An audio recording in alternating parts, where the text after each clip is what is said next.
투자자를 위한 경제 이야기 궁금합니다. 2026년 3월 26일 목요일 대한민국 반도체 투자자들에게는 그야말로 평생 잊지 못할 공포의 목요일이었습니다. 우리 증시의 거대한 두 기둥인 삼성전자와 SK하이닉스가 동시에 큰 폭으로 하락하며 시청자 여러분의 가슴을 서늘하게 만들었는데요. 삼성전자는 전일 대비 4.71% 하락한 18만 원에 가까스로 장을 마쳤고 SK하이닉스는 무려 6.23%나 급락하며 93만 3천 원까지 밀려났습니다.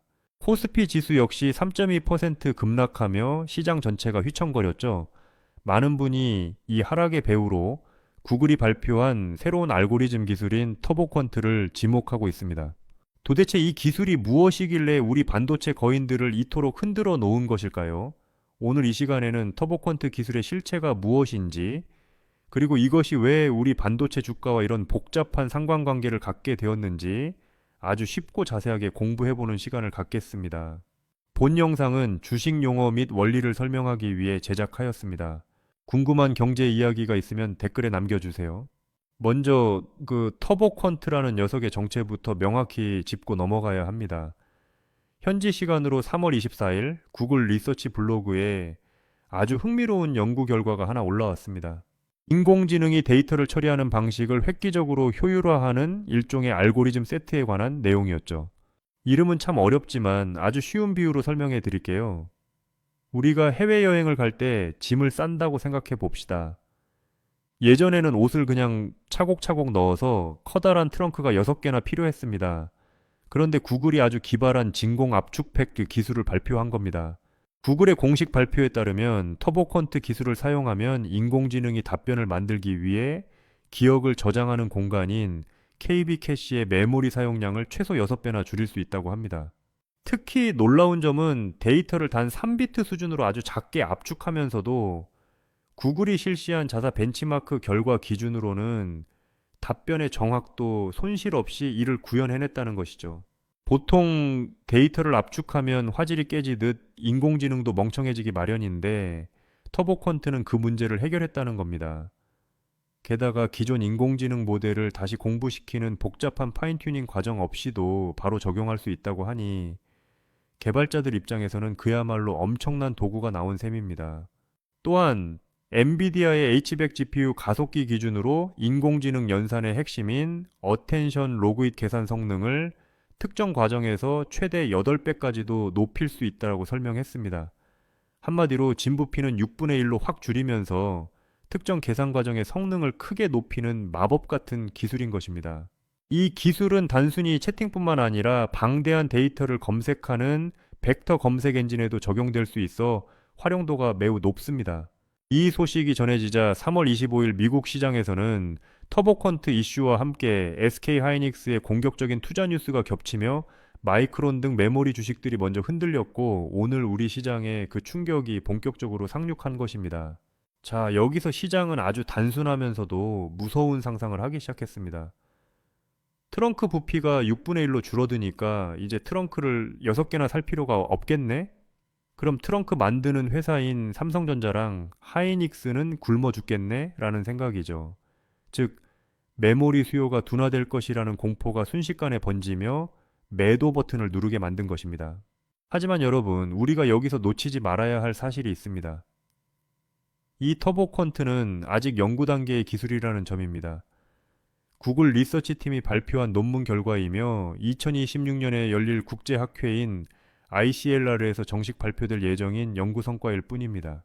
즉, 당장 내일부터 전 세계 모든 데이터 센터에 이 기술이 적용되어 반도체 주문이 뚝 끊기는 상황이 아니라는 말입니다. 기술이 논문에서 튀어나와 실제 상용화되고 표준으로 자리 잡기까지는 수많은 검증과 시간이 필요합니다.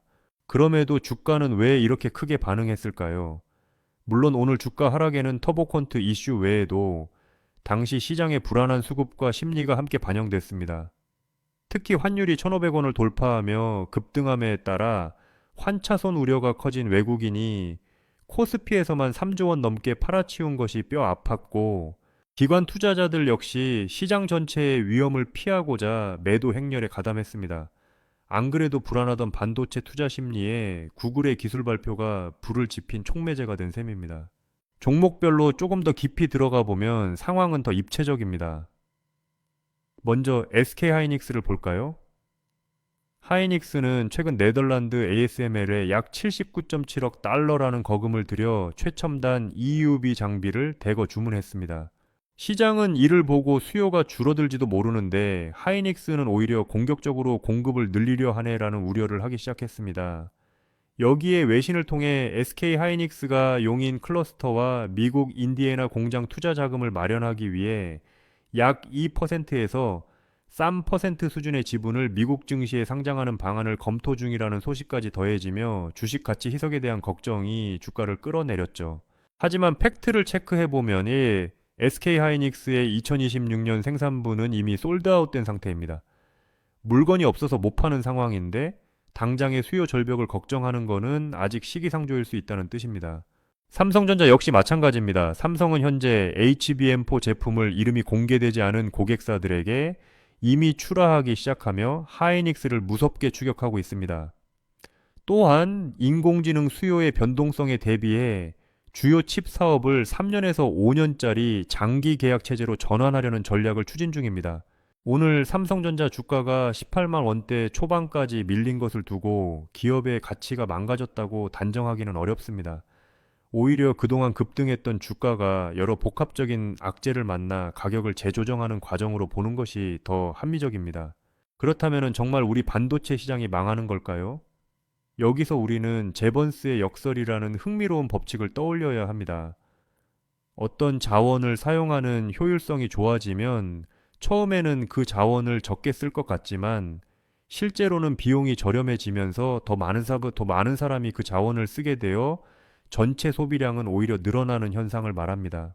일부 분석에서는 터보 퀀트로 인공지능을 돌리는 비용이 낮아지면 인공지능의 대중화가 더 빨라질 것이라고 전망합니다. 지금까지는 너무 비싸서 엄두도 못 냈던 작은 기업들이나 스마트폰 안에 아주 똑똑한 인공지능들이 기본으로 탑재되기 시작할 것이기 때문입니다. 개별 인공지능 모델 하나당 들어가는 메모리는 줄어들지 몰라도 전 세계에 깔리는 인공지능 기기의 개수가 폭발적으로 늘어난다면 전체 메모리 반도체 수요는 지금보다 더 커질 가능성도 충분히 남아 있습니다. 특히 우리가 주목해야 할 점은 터보 퀀트가 데이터 센터뿐 아니라 메모리 제약이 큰 온디바이스 AI 환경에서도 활용 가능성이 거론될 수 있다는 사실입니다. 6배의 압축 효율은 그동안 기기 성능의 한계로 불가능했던 고성능 인공지능 기능을 우리 손안의 스마트폰이나 노트북에서 가능하게 만들 잠재력이 있습니다. 물론 실제로 얼마나 빠르게 상용화될지는 더 지켜봐야 하겠지만 이는 결국 메모리 반도체 시장의 영토가 확장되는 긍정적인 신호로 해석될 여지도 충분합니다. 그렇다면 구글의 터보 퀀트가 실제 상용화되었을 때 어떤 기업들이 혜택을 보게 될까요? 터보 퀀트 기술이 실제 상용화되면 데이터 센터 운영비를 아끼고 인공지능 서비스를 더 널리 퍼뜨릴 수 있는 기업들이 수혜를 입을 수 있습니다. 구글, 메타, 마이크로소프트 같은 거대 빅테크 기업들은 효율적인 비용으로 더 방대한 서비스를 제공할 수 있게 될 것이고 인공지능 서비스를 만드는 소프트웨어 기업들은 고성능 기능을 더 저렴하게 구현할 기회를 얻게 될 것입니다. 그리고 우리 삼성전자와 SK 하이닉스 같은 반도체 기업들 역시 인공지능의 문턱이 낮아져 전 세계 모든 기기에 인공지능이 들어가는 시대가 오면 장기적으로 더 거대한 주문량을 맞이하게 될 수도 있습니다. 다만 어떤 기업이 가장 크게 웃을지는 실제 적용 범위와 상용화 속도에 따라 달라질 수 있다는 점을 유의해야 합니다. 결론적으로 구글의 터보 퀀트는 반도체 시장의 종말로 단정할 단계가 아니며 인공지능 산업이 성숙해지는 과정에서 나온 효율화 기술로 보는 시각도 존재합니다.